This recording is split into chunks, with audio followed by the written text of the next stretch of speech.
Kata jihar adalah kata dari bahasa Arab yang berarti punggung. Pada zaman jahiliyah, kalau ada seorang suami berkata kepada istrinya, "Engkau bagiku sudah bagaikan punggung ibuku," maka dengan demikian wanita itu telah diceraikan. Namun hal itu kemudian dibatalkan oleh Islam. Islam menganggap jihar itu menyebabkan seorang istri menjadi haram disetujui oleh suaminya, sehingga suaminya itu menebus dosanya dengan membayar kafarah. Jihar merupakan bentuk kinayah dari bersetubuh. Pilihan atas istilah ini karena wanita diserupakan dengan tunggangan di mana seseorang biasanya menunggangi punggungnya jika sedang menaiki tunggangan. Secara istilah, jihar adalah menyamakan istri dengan wanita yang haram dinikahi selamanya, atau menyamakan dengan bagian-bagian tertentu yang haram dilihatnya, seperti punggung, perut, dan paha. Sebagai dasar hukum adanya pengaturan jihar, ialah firman Allah surah Al-Mujadilah ayat 2-4 dan surah Al-Ahzab ayat 4, yang artinya, orang-orang yang menjihar istrinya di antara kamu menganggap istrinya sebagai ibunya, padahal dia adalah istri mereka itu ibu mereka. Ibu-ibu mereka tidak lain hanyalah wanita yang melahirkan mereka, dan sesungguhnya mereka sungguh-sungguh mengucapkan suatu perkataan yang mungkar dan dusta, dan sesungguhnya Allah Maha Pemaaf lagi Maha Pengampun. Kemudian dalam firman Allah surah Al-Ahzab ayat 4 menyatakan, Allah tidak menjadikan bagi seseorang 2 hari dalam rongganya, dan tidak menjadikan istri-istrimu yang kamu jihar itu sebagai ibumu, dan dia tidak menjadikan anak angkatmu sebagai anak kandungmu sendiri. Yang demikian itu hanyalah perkataan di mulutmu saja. Allah mengatakan yang sebenarnya, dan dia menunjukkan jalan yang benar. Adapun rukun dan syarat jihar, yaitu pertama, suami yang menjihar atau disebut dengan mujahir. Kedua, istri yang dijihar atau disebut dengan mujahar binhu. Ketiga, lafaz atau sigot jihar. Yang keempat, perempuan yang disamakan dengan istri atau disebut dengan mujahar atau musyabbah bih.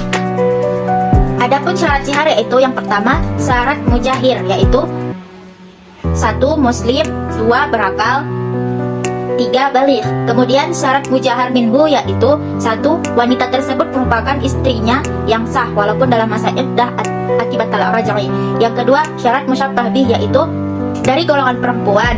Yang kedua, hendaklah yang diserupakan itu perempuan yang haram nikah dengannya karena adanya sebab kerabat, penyusuan, atau musaharah.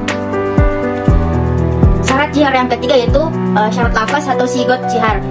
Pertama, lafaz sorry, yaitu lafaz yang secara jelas menunjukkan jihar, seperti adanya kata punggung. Misalnya seseorang mengatakan, "Kamu seperti punggung ibuku," atau yang lainnya. Yang kedua, lafaz kinayah, yaitu lafaz yang mengandung berbagai kemungkinan arti. Misalnya, "Kamu seperti ibu saya." Adapun penyelesaian dari ilah, li'an, dan jihar, yaitu pertama, penyelesaian dalam li'an. KHI mengatur secara sempurna li'an itu dengan mengambil seluruh ketentuan yang terdapat dalam fikih dengan rumusan sebagai berikut. Dalam pasal 127 kompilasi hukum Islam di Indonesia, adapun cara melakukan li'an sebagai berikut. Yang pertama, suami harus bersumpah 4 kali dengan kata tuduhan zina atau mengingkari anak tersebut, diikuti sumpah kelima dengan kata-kata laknat Allah atas dirinya apabila tuduhan atau pengingkaran tersebut dusta. Yang kedua, istri menolak tuduhan atau pengingkaran tersebut dengan sumpah 4 kali dengan kata tuduhan dan pengingkaran tersebut tidak benar, diikuti sumpah kelima dengan kata-kata murka Allah atas dirinya bila tuduhan dan pengingkaran tersebut benar. Yang ketiga, tata cara yang pertama dan kedua tersebut merupakan satu kesatuan yang tak terpisahkan. Yang keempat, apabila tata cara yang pertama tidak diikuti dengan tata cara yang kedua, maka dianggap tidak terjadi li'an. Kemudian dalam pasal 128 KHI menyebutkan bahwa pelaksanaan li'an hanya sah apabila dilakukan di hadapan sidang pengadilan agama. Perkara li'an adalah proses penyelesaian dari perceraian atas alasan zina berdasarkan pasal 87 dan 88 Undang-Undang Nomor 7 Tahun 1989, Undang-Undang Nomor 3 Tahun 2006, Undang-Undang Nomor 50 Tahun 2009 tentang peradilan agama. Maka proses li'an adalah sebagai bukti terakhir dari perkara zina. Setelah hakim menganggap bahwa alat bukti yang diajukan pemohon itu belum mencukupi, maka dilakukanlah sumpah li'an. Adapun penyelesaian dari ilah, yaitu bagi istri yang diilah oleh suaminya, pengecualian oleh suaminya selama 4 bulan itu menjadi sarana pendidikan baginya, memberi kesempatan memikirkan sikap dan simpatiknya yang telah lalu, menyadari kekurangannya dalam melayani suaminya selama ini, mencari sebab musabab suami sampai bersikap benci kepadanya, menjadi obat mujarab untuk memperbaiki sikap di masa-masa selanjutnya.